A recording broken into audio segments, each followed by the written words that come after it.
జిల్లాలో.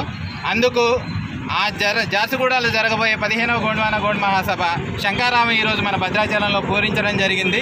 డిసెంబర్లో జరగనున్న గోండ్వానా గోండ్ మహాసభకి దేశవ్యాప్తంగా ఉన్న గోండ్ ఆదివాసీలు దాదాపు 3 కోట్ల జనాలు. అలాగే గోండ్వానా గోండ్ మహాసభ సభ్యత్వం 10 లక్షల. అదే గోండ్వానా సభ్యత్వం అందరూ కూడా జార్సుగూడలో భారీ ఎత్తున గోండ్వానా గోండ్ మహాసభ డిసెంబర్లో జరగబోతుంది.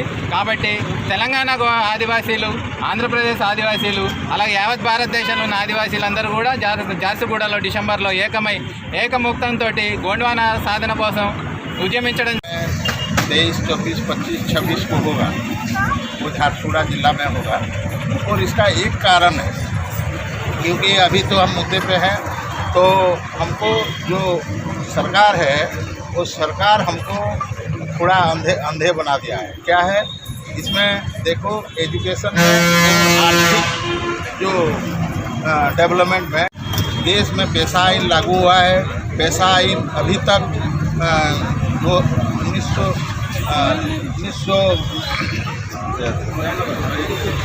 1996 में वो लागू हुआ है, अभी तक उड़ीसा में लागू नहीं हुआ है। छत्तीसगढ़ में इस साल हमारा आदिवासी दिवस में लागू हो गया, जो कि आदिवासी लोगों को आगे लेने में वो एक्सप्रेस गाड़ी नहीं मिलने से पैसेंजर में आदिवासी जा नहीं सकते हैं, इसलिए आगे जा नहीं सकते हैं, इसलिए उसको लागू करना ज़रूरी है। और ये महासभा इसलिए ही है, उसको कैसा लागू किया जाए। सरकार को 10 लाख से ज़्यादा राष्ट्रीय जो हमारा कार्यकर्ता है गोंडवाना गौंड महासभा का, सबको बुला के वहाँ प्रेशर डालना पड़ेगा उड़ीसा में। ये हमारा मुख्य।